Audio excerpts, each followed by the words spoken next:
everybody, it's Bubz. Welcome to another Ask Bubz video. Now today's Ask Bubz video is going to be the beauty edition, so I'm going to be answering your skincare questions. The very first question is, Dear Bubz, how can I minimize my large pores? Large pores is very much decided on your genetics, so chances are if you're born with large pores like myself, then chances are you're gonna have large pores for the rest of your life. But don't be discouraged because there are other factors that contribute to making your pores look bigger than they naturally should be. For example, when the oil in your skin, the sebum, gets mixed with dead skin cells, what happens is it could create a clogging in your pore.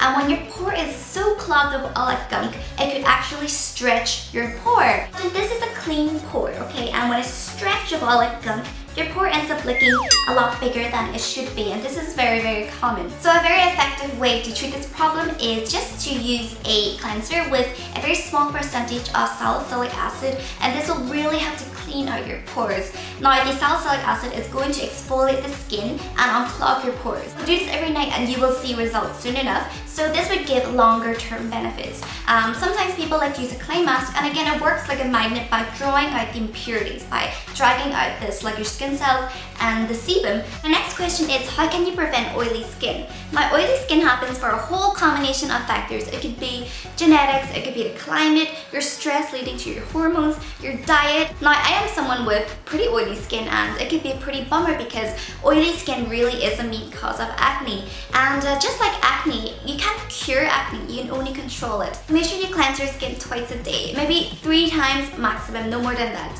When you over cleanse the skin, it can become overly dry, and then your skin will try to produce more sebum to overcome the dryness, making your skin even more oilier. Even with a lot of people with oily skin, they like to use products that really dry out your skin, and you really don't want to do that because oily skin is technically just skin that's dry on the inside. So I still stick by using a gentle cleanser.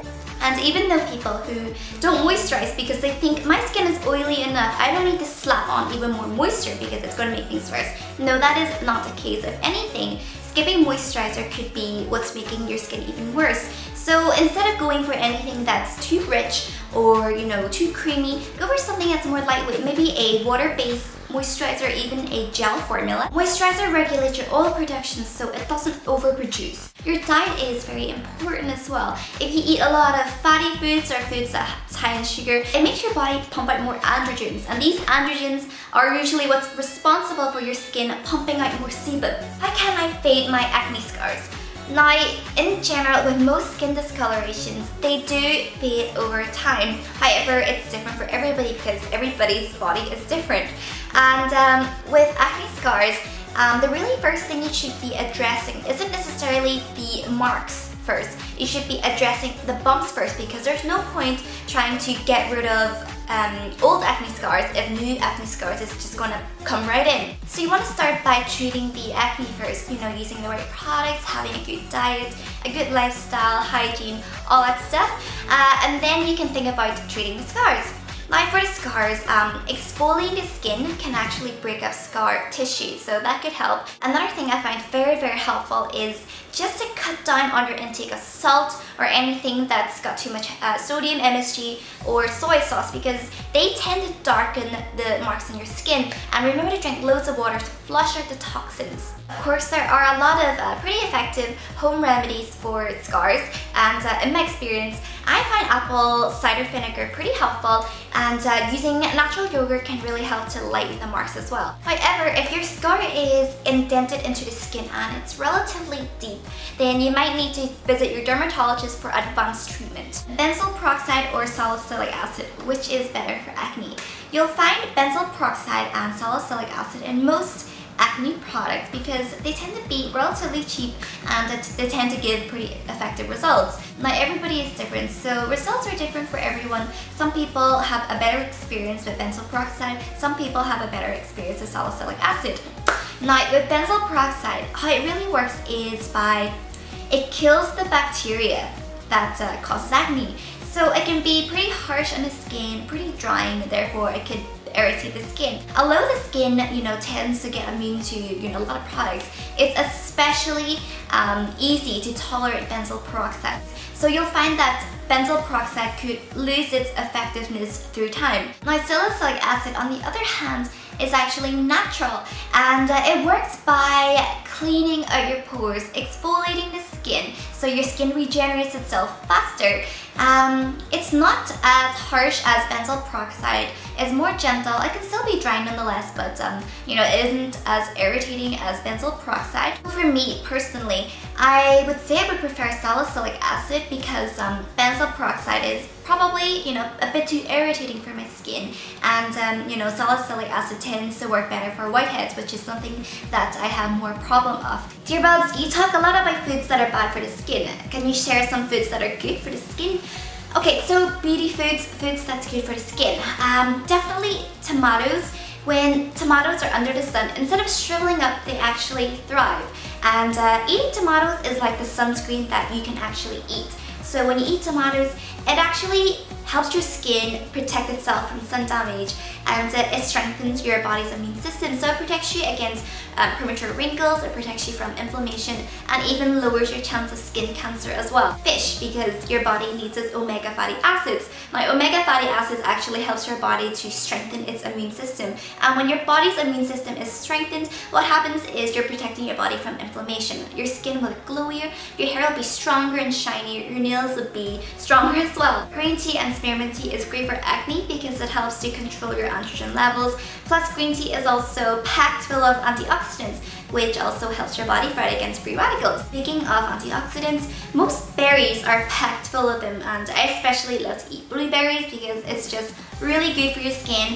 You can eat strawberries because strawberries can help to whiten your teeth. Do you have any advice on treating dry skin?